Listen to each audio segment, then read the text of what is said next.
안녕하십니까? 한 주일 동안 평안하셨습니까? 네, 아멘. 계절의 변화를 통하여 하나님의 사랑을 느낄 수 있는 아름다운 가을을 만끽할 수 있음에 참으로 감사합니다. 이번 주에는 한파 경보가 내리면서 갑자기 기온이 확 내려가는 경험도 하기는 하였습니다. 한편으로는 기온이 내려가면서 단풍이 우리 가까이에 와 있음을 실감하는 한 주가 되었습니다. 저는 무엇보다도 깨끗한 그 가을 하늘이 너무나 좋습니다. 오늘 그 성경 책 66권 중에 여성이 등장하는 책이 두 권이 있습니다. 어떤 책인지 아십니까? 네, 감사합니다. 룻기와 에스더입니다. 저는 오늘 이 시간에 삶과 죽음의 경계선에 선 시어머니 나오미와 그 굴곡진 삶을 함께한 며느리 룻에 대한 오늘 제목을 그래서 아름다운 동행이라고 이렇게 지어봤습니다. 함께 오늘 말씀을 살펴보면서 은혜를 나누고자 합니다. 우리는 룻기에 나오는 이야기를 이미 잘 알고 있습니다. 마치 한 편의 드라마처럼 극적인 장면들이 펼쳐지는 룻기를 시작하면서 그 기구한 삶을 살아가는 많은 여인들을 우리는 보게 됩니다. 한 가족을 중심으로 사랑, 또 사별의 아픔, 또 믿음, 충성에 대한 이야기들은 우리 가슴에 아주 깊은 감명을 줍니다. 룻기에 나오는 주요 등장인물을 세 사람을 꼽으면 누가 있겠습니까? 나오미와 룻과 그리고 룻의 삶을 아주 통째로 바꾸어준 남자 한 명이 있죠. 보아스입니다. 오늘은 보아스는 제외하고요. 두 여인을 중심으로 이야기를 전개하고자 합니다. 이 시간 룻기에서도 욥처럼 엄청난 고난 가운데서 하나님을 원망하지 않고 충실하게 믿음을 지킨 그 여인들의 모습을 통해서 그 신앙의 회복 탄력성을 배울 수 있게 됩니다. 함께 룻기서 1장 1절로 18절 성경절 한번 살펴보시겠습니다. 다소 길지만 함께 낭독해 보겠습니다. 제가 먼저 홀수절을 읽고 짝수절은 다 함께 읽어주시면 감사하겠습니다. 사사들의 치리하던 때에 그 땅에 흉년이 드니라. 유다 베들레헴의 한 사람이 그 아내와 두 아들을 데리고 모압 지방에서 가서 우거하였는데 그 사람의 이름은 엘리멜렉이요 그 아내의 이름은 나오미요 그 두 아들의 이름은 말론과 기련이니 유다 베들레헴 에브라 사람이더라. 그들이 모압 지방에 들어가 거기서 유하더니 나오미의 남편 엘리멜렉이 죽고 나오미와 그 두 아들이 남았으며 그들은 모압 여자 중에서 아내를 취하였는데 하나의 이름은 오르바요 하나의 이름은 루치더라. 거기 거한 지 10년쯤에 말론과 기련 두 사람이 다 죽고 그 여인은 두 아들과 남편의 뒤를 남았더라. 그가 모압 지방에 있어서 여호와께서 자기 백성을 건고하사 그들에게 양식을 주셨다 함을 들었으므로 이에 두 자부와 함께 일어나 모압 지방에서 돌아오려 하여 있는 곳을 떠나고 두 자부도 그와 함께 유다 땅으로 돌아오려고 길을 행하다가 나오미가 두 자부에게 이르되 너희는 각각 어미의 집으로 돌아가라.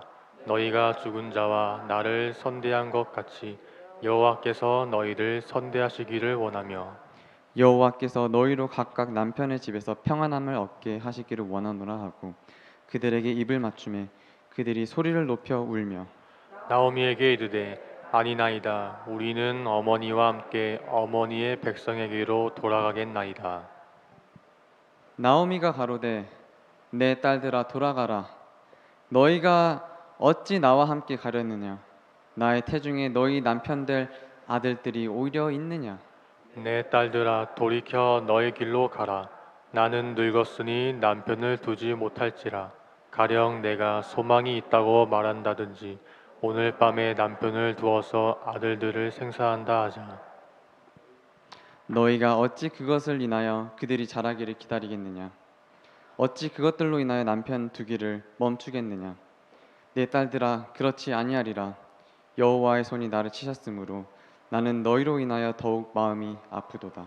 그들이 소리를 높여 다시 울더니 오르바는 그 시모에게 입맞추되 룻은 그를 붙잡았더라. 나오미가 또 가로되 보라 네 동서는 그 백성과 그 신에게로 돌아가나니 너도 동사를 따라 돌아가라. 룻이 가로되 나로 어머니를 떠나며 어머니를 따르지 말고 돌아가라. 강권하지 마옵소서. 어머니께서 가시는 곳에 나도 가고 어머니께서 유숙하시는 곳에서 나도 유숙하겠나이다. 어머니의 백성이 나의 백성이 되고 어머니의 하나님이 나의 하나님이 되시리니 어머니께서 죽으신 곳에서 나도 죽어 거기 장사될 것이니라. 만일 내가 죽는 일 이외 어머니와 떠나면 여호와께서 내게 벌을 내리고 더 내리시기를 원하이다. 나오미가 룻의 자기와 함께 가기로 굳게 결심함을 보고 그에게 말하기를 그치니라. 이 룻기의 시대적 배경을 함께 살펴보겠습니다. 룻기 1장 1절에서는 사사 시대라고 언급을 하고 있습니다. 사사 시대는 그 이스라엘 백성들이 가나안에 정착하면서부터 왕정으로 이르기 전까지 그 시기를 바로 사사 시대라고 합니다. 이스라엘이 왕을 세우기 전에 사사들을 통해서 바른 길로 가도록 인도하였고 또 그런 말씀을 받고는 하였습니다. 그런데 이 시기에는 아주 강력한 영적 리더가 드물어서 이스라엘 백성들이 자기가 생각하는 대로 때로는 자기 멋대로 그렇게 생각해 버리는 경우가 많았습니다. 그래서 그 시기를 암흑 시대라고 말하곤 합니다. 가나안 땅 원주민의 타락한 우상 종교와 문화가 심취하여 그들의 악습을 본받았고 특히 바알 숭배로 인한 폐하가 아주 극심했던 시기였습니다.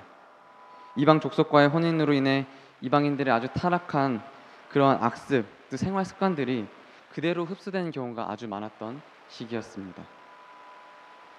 하나님을 떠난 이스라엘에게 이방 나라의 침략이 잦았고 그로 인한 고통과 그러한 힘듦이 아주 극에 달했던 시대가 바로 이 룻이 살던 이스라엘의 상황이었습니다. 이 사사 시대 때 베들레헴이 가뭄에 들었다고 합니다. 베들레헴이 원어로 빵집이라고 합니다. 빵집이요. 그래서 빵이 나오는 그것이 바로 베들레헴이라고 불렀었는데 그 베들레헴이 빵집이 흉년이 들어버린 것이었어요. 그래서 이 흉년으로 인해서 이 룻의 가족들이 다 떠나게 되는 것이었죠.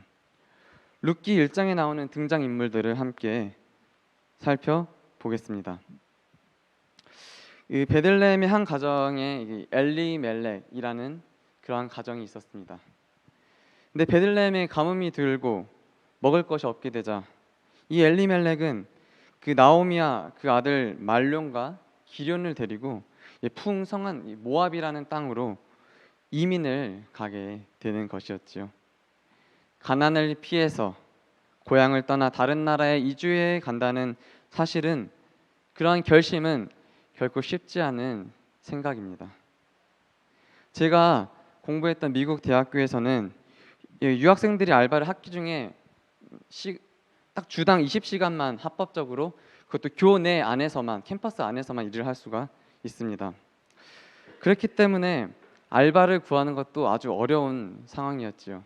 왜냐하면 제가 다녔던 대학의 40%가 유학생이었습니다. 미국인이 아니라 40%는 외국에서 온 친구들이었기 때문에 아르바이트를 구하는 것도 굉장히 어려웠습니다. 또 제가 있었던 그 미시간주는 알바를 시간당 $9, 약 10,000원으로 우리나라와 조금 비슷하거나 약간 더 많은 수준의 그런 시급을 지급하였습니다. 그런데 이 작은 시급에도 또 세금을 한 30% 가까이 떼었습니다.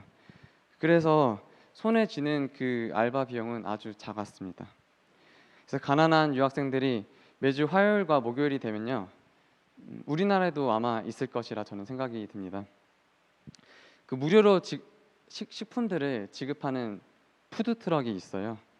그래서 그 트럭을 기다리다 보면요, 유통기한이 임박했거나 아니면 하루 이틀 지난 그런 상품들을 이렇게 나누어 줍니다. 아니면 오래된 캔 있지 않습니까? 옥수수 캔이나 뭐 참치 캔 이러한 것들을 무료로 나눠주곤 하였습니다. 근데 이렇게 오래된 음식을 받는 것도 무려 30분 넘게 기다려야지 받을 수가 있었어요. 그래서 저도 동료들과 한 두어 번 이렇게 기다리면서 그런 식품들을 받기 위해 줄을 서서 기다렸던 경험이 있습니다. 네, 오늘날에도 이 룻과 같은 좀 막다른 상황에 내몰린 사람들이 우리 주변에 많이 있습니다. 여전히 있습니다. 우리는 끊임없이 세계 각곳에서 가난을 탈출하여 힘들게 살아가는 난민들에 대한 기사를 보게 됩니다. 지중해를 건너다가 익사한 난민들을 보면 가슴이 매우 아픕니다. 얼마 전에 그 아프가니스탄을 탈출하기 위해서 그 비행기에 매달려서 있다가 그 떨어졌다는 그런 뉴스를 보았을 때 저는 한편으로 눈물이 나오기도 하였습니다. 한숨이 절로 나옵니다. 이러한 장면을 떠올리면 당시 타국에서 어렵게 생활하던 엘리 멜렉 그 가족의 형편을 조금 더 이해하기 쉽지 않을까 생각해 봅니다. 이러한 엘리 멜렉의 가족, 이 가족에 대해서 함께 분석해 보겠습니다. 제일 왼쪽에 있는 이 어르신이 엘리멜렉입니다. 그 옆에 말룡과 기료는 누구입니까? 첫째 아들, 둘째 아들이고요. 이 나오미는 누구죠? 이 엘리멜렉의 와이프, 사모님 되시는 이러한 가족이 그 빵집에서 빵이 없어서 이 모압이라는 땅으로 이민을 가게 되었던 것이지요. 여기서 제가 한번 생각하고 싶은 것이 있는데요.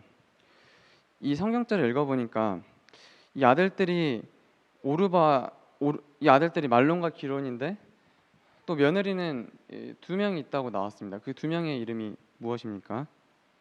네, 오르바와 룻입니다.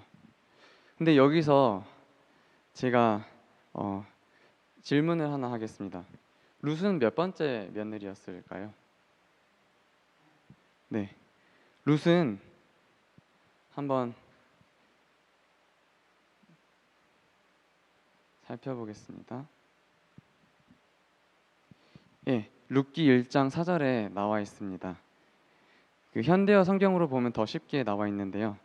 그 뒤 두 아들 모압 여인들 가운데 신부감을 골라 아내로 맞이하였는데 작은 며느리의 이름은 오르바요, 큰 며느리 이름은 룻이었다라고 말하고 있습니다. 저도 예전에 룻이 둘째 며느리인 줄 알았는데 룻이 맏며느리라고 이렇게 성경은 기록하고 있습니다. 네, 성경에 나오는 인물들에는 의미가 있습니다. 이 엘리멜렉, 이 나오미의 남편이죠.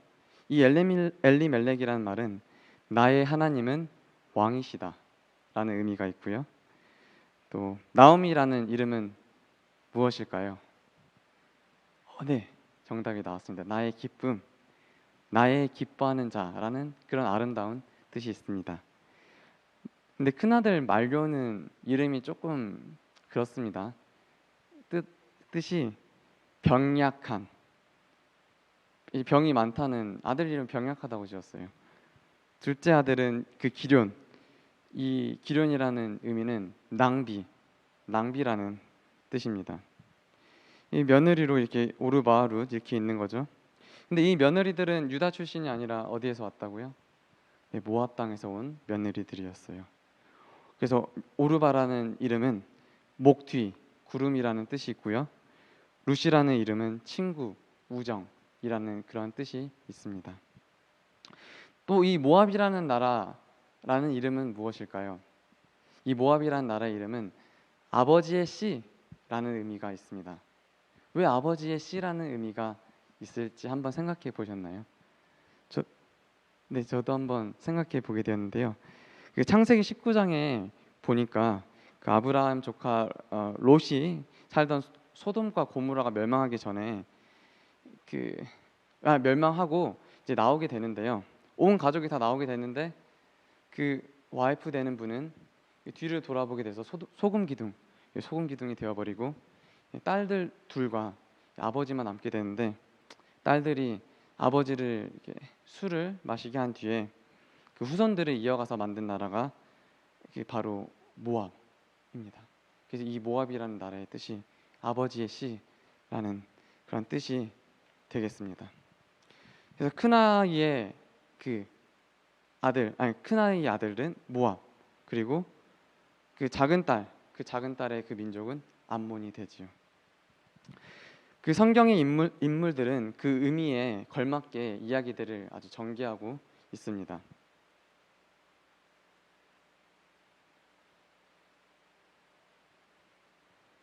화불단행, 이 한자성어라는 이 고사성어가 있습니다.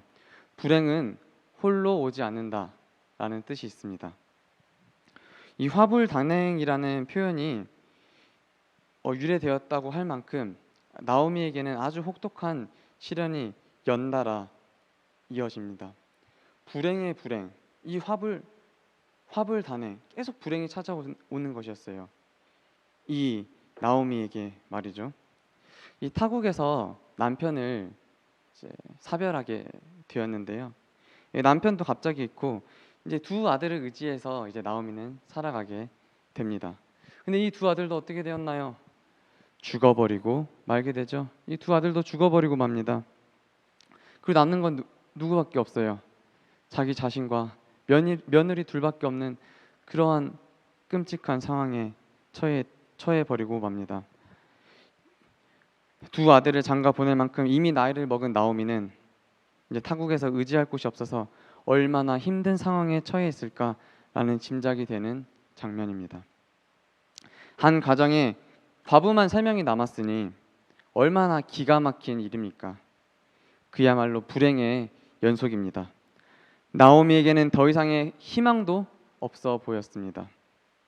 아주 하늘이 노랗게 보였겠지요. 모든 것을 포기하고 싶었을 것입니다. 그렇지만 나오미도 욥처럼 7번 넘어져도 8번 일어날 수 있는 하나님을 섬기는 참 마음이 고운 사람이었습니다. 제가 어제 정안에서 가게 되었는데요. 그곳에는 세계 향수 백화점을 잠시 들릴 기회가 있었습니다. 이 세상에는 가장 아름다운 그 향기가 어디에서 나오는지 아십니까? 꽃이나 열매에서 그런 아름다운 향기가 나오긴 하지만 그 향수는 가장 아름답다고 하는 여러 종류가 있겠지만요. 그 고래 기름에서 축출한 그 향수가 가장 그 향기가 좋다고 합니다. 근데 그 고래 기름 중에서도 병든 고래의 그 기름에서 나오는 물질이 아주 향도 좋고 좋다고 잘 팔리는 기름이라고 합니다. 그것을 우리는 엠비기스 기름이라고 부릅니다. 또한 병든 소에서 우황이 나와서 해열, 진정, 강심제로 쓰인다고 합니다. 미국의 로키 산맥에서는 그 300m 이상에서 있는 그 나무가 자랄 수 없는 수목 한계선이 있는데 그 3,000m요. 3,000m 이상에 있는 나무가 자랄 수 없는 수목 한계선이 있는데 그곳에서 비바람을 맞으면서 웅크리고 있는 아주 작은 그 나무가 가장 비싼 바이올린을 만드는 그러한 원재료가 된다고 합니다. 땅 속에 묻혀 있는 보통 석탄이 섭씨 550도에서 있게 되면요, 그 압력을 받게 되면은 아름다운 다이아몬드가 된다고 합니다. 고난은 인생을 값지게 합니다. 즉 용광로와 같은 인생을 통과하다 보면 아름답고 찬란한 존재로 거듭날 수 있는 것이지요. 끝이 보이지 않는 끔찍한 고난과 풍파를 겪고 있던 나오미가 그러한 시련을 이겨냅니다. 어떻게 보잘것없이 아무도 주목하지 않던 한 과부가 그러한 시련을 이겨내었는지 함께 살펴보시겠습니다. 그가 모압 지방에 있어 여호와께서 자기 백성을 권고하사 그들에게 양식을 주셨다 함을 들었으므로 이에 두 자부와 함께 일어나 모압 지방에서 돌아오려 하여 있었던 곳을 떠나고 두 자부도 그와 함께하여 유다 땅으로 돌아오려고 길을 행하다가. 권고하다, 이 권고하다라는 말은 원어로 파카드라는 말인데요, 방문하다, 주의를 기울이다, 계수하다라는 의미가 있습니다. 이 표현은 그 목자가 양떼를 이렇게 지키기 위해서 양들을 하나하나 세면서 이렇게 돌보는, 모든 환경을 주의 깊게 돌보면서 이렇게 다독거리는 상태를 바로 이런 파카드라는 표현을 사용하지요. 드디어 심판의 시간이 지나가고 이스라엘을 돌보사 고향 베들레헴이 풍년이 들었다는 소식을 나오미는 듣게 되었습니다. 그래서 자기 백성을 권고하사, 이 말이 어떠한 뜻이냐고요? 하나님께서 풍년을 들게 하셨다라는 의미가 되겠습니다. 사실 룻기에서는 하나님께서 직접 등판하시는 장면을 볼 수는 없습니다. 그렇지만 삶의 배후에서 우리를 이끌어 가시는 분이 하나님임을 우리는 분명히 성경을 통해서 알 수 있습니다.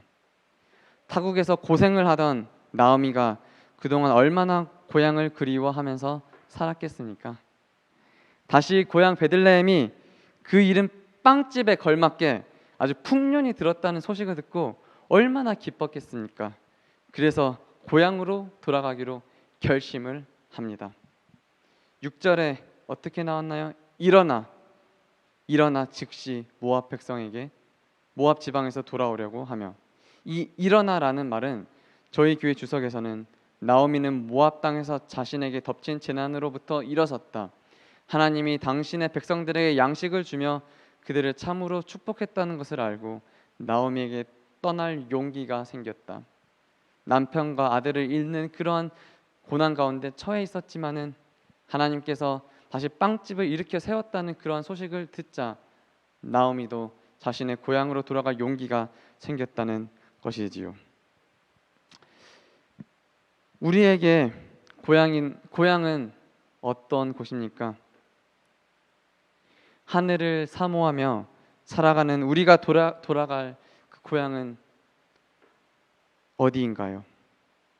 나오미는 하나님을 섬기던 자리로 되돌아가기로 결심합니다. 돌아가는 길이 어려워도, 고민이 되어도 결단을 해야 합니다. 혹 우리가 실수하여 하나님을 떠날 경우에도 다시 하나님께 돌아갈 용기를 가져야 합니다. 그 용기는 늘 어머니의 품 같은 고향을 그리워하듯 하늘을 사모하는 마음을 가지고 있어야 하는 것입니다. 고향 소식을 들은 나오미는 두 며느리 롯과 오르바와 함께 유다 땅 베들레헴을 향하여 출발합니다. 우리도 나오미처럼 자신이 있던 곳을 떠나 하나님이 원하는 방향으로 발걸음을 돌리시기를 간절히 바랍니다. 지금 하늘 가나안을 향해 출발하는 성도님들이 되시기를 바랍니다. 그런데 이 나오미가 두 자부들에게 이렇게 말합니다. 이 며느리들은 국정까지 따라오게 됩니다. 근데 나오미가 이렇게 말하죠. 너희는 각각 어미의 집으로 돌아가라. 내 딸들아 돌아가라. 너희가 어찌 나와 함께 가려느냐? 나의 태중에 너희의 남편이 될 아들들이 오히려 있느냐? 내 딸들아 돌이켜 너희의 길로 가라. 계속 가라고 나오미는 며느리들을 설득을 합니다.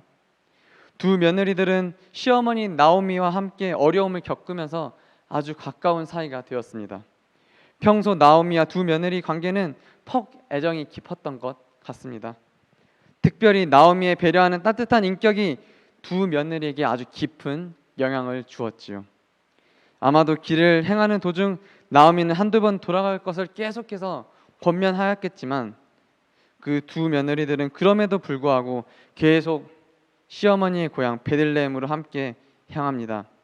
마침내 모압으로부터 낯익은 유다의 고향 땅으로 통하는 큰 길, 그 국경에 이르게 되자 시어머니 나오미는 젊은 두 며느리의 그 장례를 위해서 그들의 도양으로 돌려보낼 큰 결심을 굳힌 것으로 보입니다.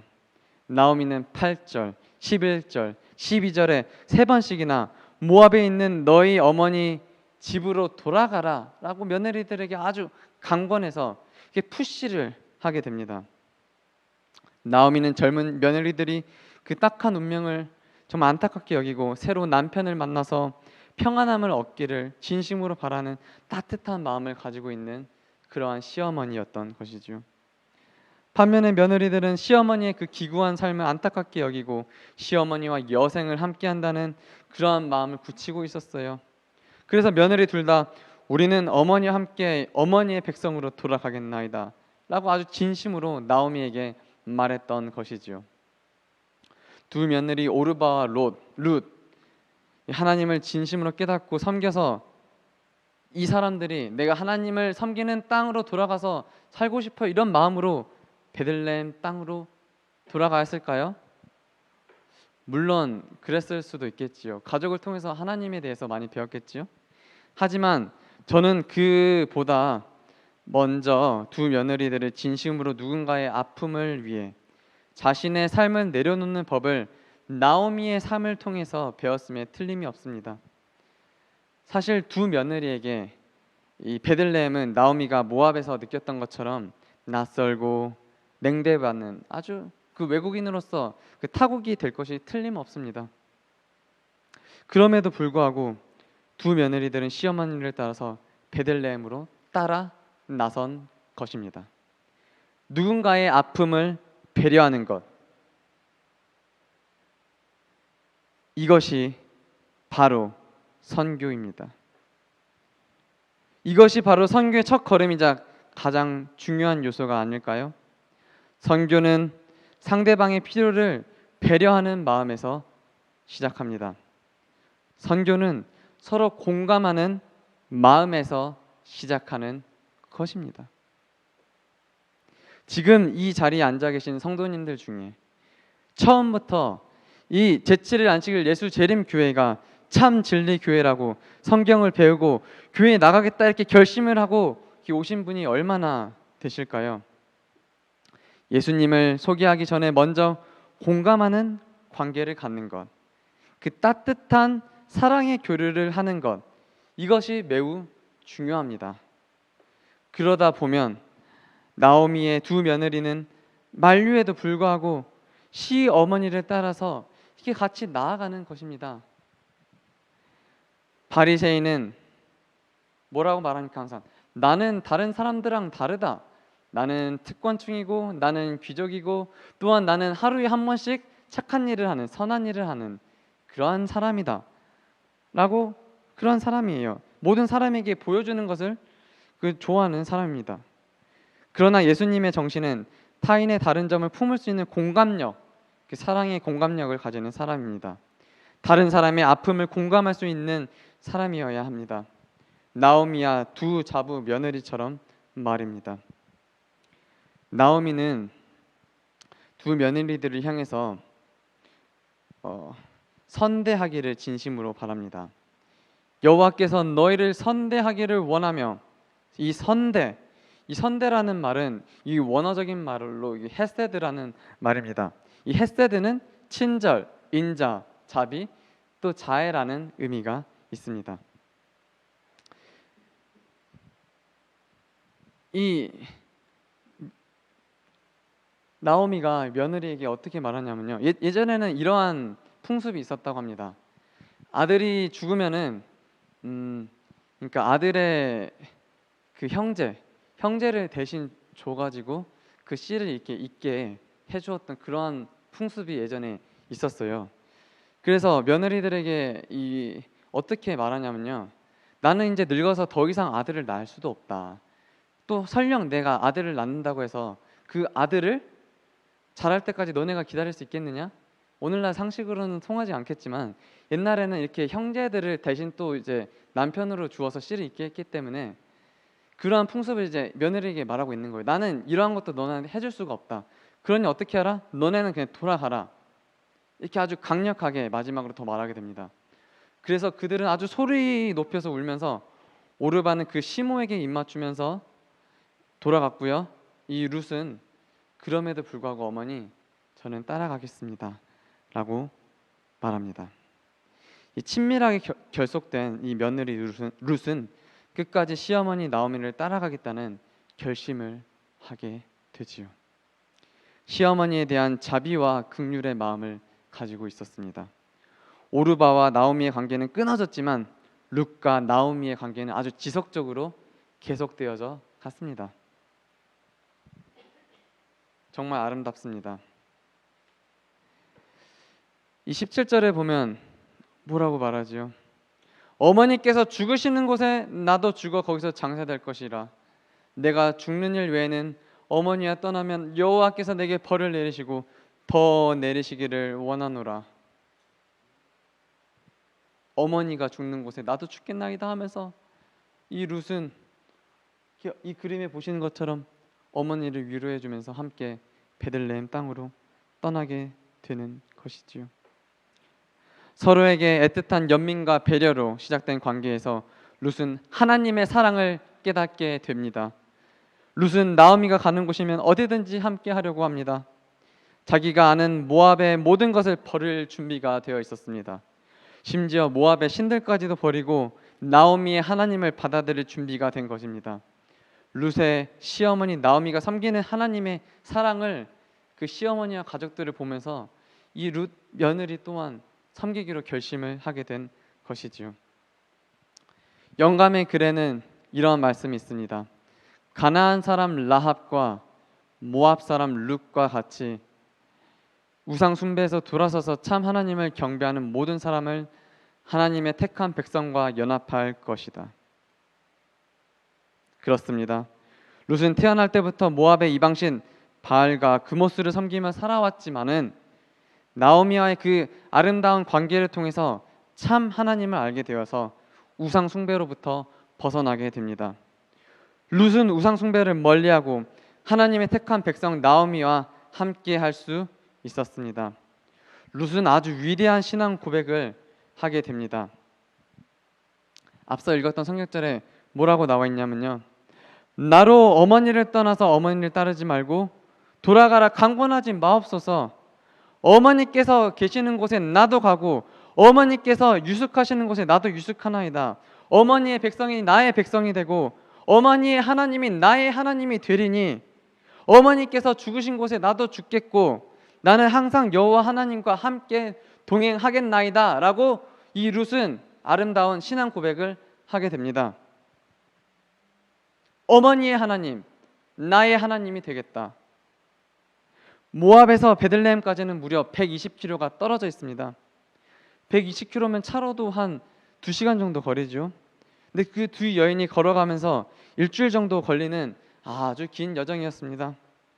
두 사람은 남편을 잃고 자식을 잃은 슬픔 가운데서도 서로를 위로하면서 서로를 기대었을 것입니다. 나오미는 더 이상 룻에게 떠나라고 강권하지 아니하였고 아름다운 동행을 떠납니다. 두 여인은 얼마나 서로 의지하면서 함께 나아갔을까요? 저는 도종환 시인의 그 담쟁이라는 시 한 편을 최근에 읽게 되었습니다. 제가 한번 낭독하도록 하겠습니다. 저것은 벽, 어쩔 수 없는 벽이라고 우리가 느낄 때 그때 담쟁이는 말없이 그 벽에 오른다. 물 한 방울 없고 씨앗 한 톨 살아남을 수 없는 저것은 절망의 벽이라고 말할 때 담쟁이는 서두르지 않고 앞으로 나아간다. 한 뼘이라도 꼭 여럿이 함께 손을 잡고 올라간다. 푸르게 절망을 다 덮을 때까지 바로 그 절망을 잡고 놓지 않는다. 저것은 넘을 수 없는 벽이라고 고개를 떨구고 있을 때 담쟁이 입 하나는 담쟁이 입 수천 개를 이끌고 그 벽을 결국 넘는다. 룻과 나오미의 아름다운 동행이 시작됩니다. 그리스도인들은 지쳐있을 때 서로를 이끌어 줍니다. 그리스도인들은 서로를 배려해 줍니다. 혼자 가지 않고 함께 가는 것입니다. 설사 어려운 일이 닥치더라도 서로를 이해해 주며 함께 가는 것이지요. 빨리 가려면 혼자 가고 멀리 가려면 함께 가라라는 그런 속담이 있습니다. 참된 그리스도인은 지쳐서 넘어질 때 그 사람의 옆을 지켜주는 사람이 되어야 합니다. 서로를 사랑하는 마음을 가지고 항상 이웃들을 대해야 되겠습니다. 상대방이 가장 힘들어할 때 함께 동행하면서 정말 우리 그리스도의 사랑을 나누어질 수 있는 마음이 넓고 여유로운 우리 서천교회 교우님들이 모두 다 되셨으면 좋겠습니다. 항상 이웃과 함께 동행하는 사람이 되는 저와 성도님들이 되시길 바라면서 오늘 말씀을 마치도록 하겠습니다.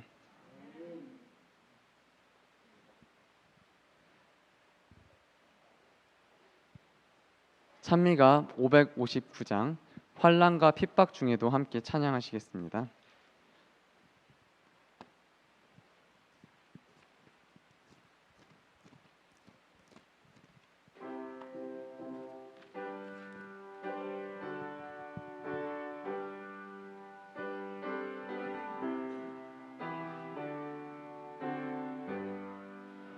환난과 핍박 중에도 옛 성도 신앙 지켰네.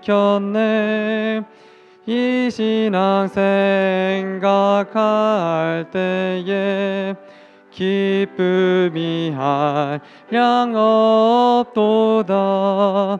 옛 성도 신앙 따라서 죽도록 충성하겠네. 옥중에 매인 옛 성도 양심은 자유 얻었네. 우리도 고난 받으며 죽어도 영광 되도다. 옛 성도 신앙 따라서 죽도록 충성하겠네. 옛 성도 신앙 본받아 원수도 사랑하겠네. 인자한 언어의 실로 이 신앙 전파리라. 옛 성도 신앙 따라서 죽도록 충성하겠네. 하늘에 계신 아버지 하나님, 한 주일 동안 주님의 은혜 가운데서 지내다가 이 안식일을 맞는 저녁에 주님의 전에 모여 주님께 영광 돌리게 인도하여 주셔서 감사합니다. 아버지 하나님, 저희들 살아가면서 시련과 핍박을 당할지라도 주님께 모든 것을 내어 맡기는 믿음 허락하여 주시옵소서. 주님께서 함께 하실 때 무엇이든 이겨낼 수 있음을 생각하게 되었습니다. 우리의 삶 속에서도 도움이 필요한 사람에게 배려하고 또 그들과 동행할 수 있는 그리스도인들이 될 수 있도록 성령 하나님 저희와 함께 하여 주시옵소서. 날씨가 춥습니다. 저희들 건강을 지켜주시옵소서. 모든 말씀 거룩하신 예수님 이름으로 기도드립니다.